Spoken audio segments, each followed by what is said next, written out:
Bismillahirrahmanirrahim. Assalamualaikum warahmatullahi wabarakatuh. Perkenalkan, nama saya Nurkaya, NIM 202631148 dari Program Studi Pendidikan Fisika Fakultas Keguruan dan Ilmu Pendidikan Universitas 19 November Kolaka. Tujuan saya membuat video ini yaitu untuk memenuhi tugas mata kuliah belajar dan pembelajaran fisika oleh dosen pengampu Ibu Rina Sardiana Sari, SPD MSc. Di dalam video ini, saya akan membahas tentang asas dan prinsip belajar dan pembelajaran. Jauh tentang asas dan prinsip belajar dan pembelajaran. Di sini saya akan menjelaskan terlebih dahulu apa itu prinsip belajar. Nah, menurut Badudu dan Sein pada tahun 2001, prinsip adalah sesuatu yang dipegang sebagai panutan yang utama. Sedangkan menurut Syah Janilus pada tahun 1993, prinsip adalah sesuatu yang menjadi dasar berpikir dan dasar berpijak. Tapi menurut Gestalt, prinsip belajar adalah suatu transfer belajar antara pendidik dan peserta didik, sehingga mengalami perkembangan dari proses interaksi belajar mengajar yang dilakukan secara terus-menerus, dan diharapkan peserta didik akan mampu menghadapi permasalahan dengan sendirinya melalui teori-teori dan pengalaman-pengalaman yang sudah diterimanya. Maka dapat disimpulkan bahwa prinsip belajar adalah landasan berpikir, landasan berpijak, dan sumber motivasi agar proses belajar dan pembelajaran dapat berjalan dengan baik antara pendidik dan peserta didik. Kita masuk ke pembahasan selanjutnya, yaitu macam-macam prinsip belajar. Prinsip-prinsip belajar yang dikemukakan oleh Rothwell A. B. pada tahun 1961. Ada 10 jenis prinsip-prinsip belajar. Yang pertama itu prinsip kesiapan, yang kedua prinsip motivasi, yang ketiga prinsip persepsi, yang keempat prinsip tujuan, yang kelima prinsip perbedaan individual, yang keenam prinsip transfer dan retensi. Selanjutnya prinsip belajar kognitif, prinsip belajar afektif, prinsip belajar evaluasi, dan prinsip belajar psikomotor. Sedangkan prinsip-prinsip belajar menurut Rohman Natawijaya dan kawan-kawan, ada 7 macam prinsip belajar. Yang pertama, prinsip efek kepuasan. Yang kedua, prinsip pengulangan. Yang ketiga, prinsip kesiapan. Yang keempat, prinsip kesan pertama. Yang kelima, prinsip makna yang dalam. Yang keenam, prinsip bahan baru. Dan yang terakhir adalah prinsip gabungan atau pengembangan dan bahkan perluasan dari prinsip efek kepuasan dan prinsip pengulangan. Kita masuk ke asas-asas belajar dan pembelajaran. Menurut Kamus Besar Bahasa Indonesia, asas adalah hukum dasar atau suatu kebenaran yang menjadi pokok dasar.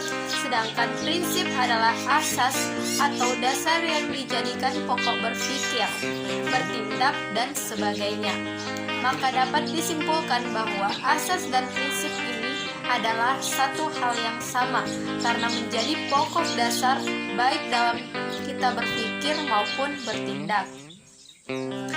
Jadi, asas-asas pembelajaran adalah prinsip-prinsip umum yang harus dikuasai oleh guru dalam melakukan kegiatan belajar mengajar, atau dengan kata lain, asas-asas pembelajaran adalah suatu atau sesuatu yang dijadikan dasar berpikir dan bertindak untuk menciptakan proses belajar yang baik.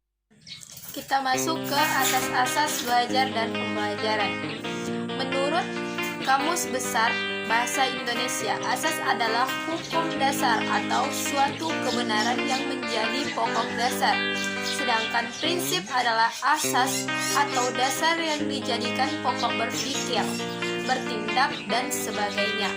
Maka dapat disimpulkan bahwa asas dan prinsip ini adalah satu hal yang sama karena menjadi pokok dasar baik dalam kita berpikir maupun bertindak.